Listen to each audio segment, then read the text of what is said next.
The goal behind this benefit concert is not just to raise funds, but to raise awareness for these organizations. Something that the arts can do, that music can do, is give a voice to a cause or a conversation that's otherwise difficult to discuss, or give a voice that's otherwise unrecognized in our community. And we thought the Holocaust Center's Stand Up to Bullying initiative was one of those voices that is hard for us to kind of talk about sometimes with our kids, or even with some of the grown-ups that face bullying and other circumstances. And we wanted to give voice to such an important initiative, especially that preaches what our mission is: anti-hate, understanding, peace, tolerance. So to talk on their behalf, Mark Freed is here from the Holocaust Center.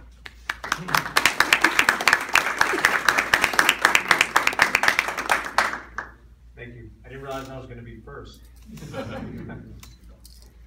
But I'm happy to be here, and I just want to thank Opera Orlando for giving us this opportunity to be a part of this incredible event and be one of the organizations that gets to sit on this stage and to be recognized and to be the recipient of the benefits of this event.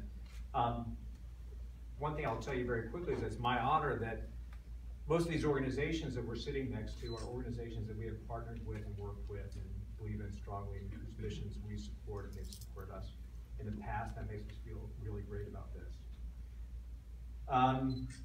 You know, a couple of things that I've been thinking about given this opportunity to stand in front of you guys. One is that morning on the Sunday morning after the Pulse tragedy is a morning that I won't forget.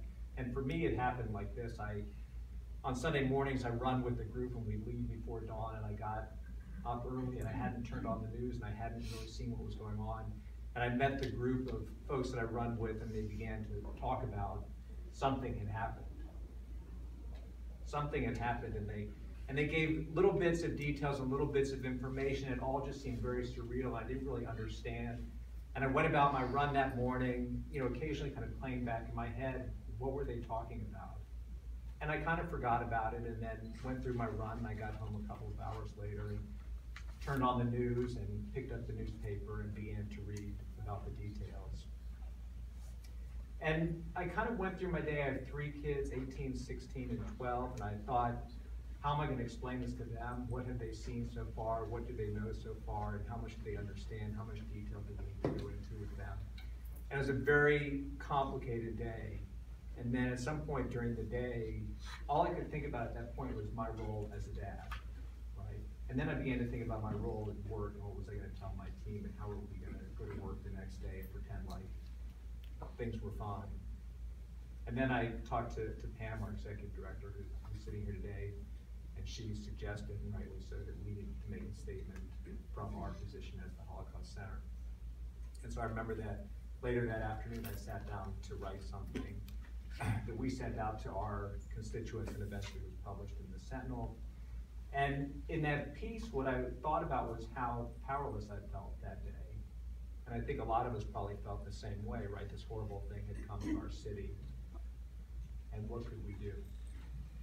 And as I sat and kind of wrote and thought through my thought process about where we go from here, all I could think was that we have 2 opportunities, 2 places where we do have power. We have power every day, and that is through our voice, through the things that we say when we have the opportunity to speak to others, and through our actions. And that's what we need to hold on to.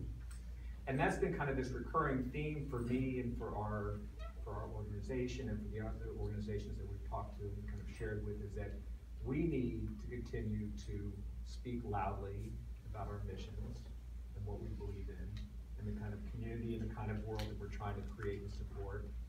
And we need to speak loudly through our actions and through the programming that we continue to do, through the way that we interact with the community and the kind of people that we bring together and the conversations that we initiate with people, to show that what happened on that day is not what's going to define this community, but what's going to define this community is the way that we respond and the legacy that we leave.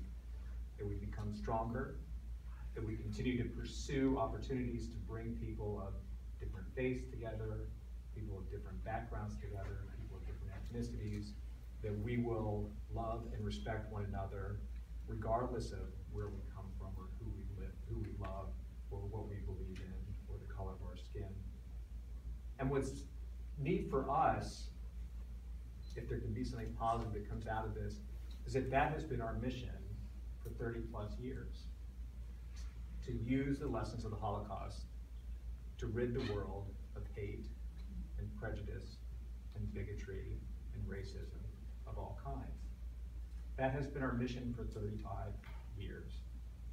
And it continues to be our mission today. And so what we can do as we move forward is to continue to build programs, to build partnerships with all these great organizations, and continue to create a community that we can all be proud of.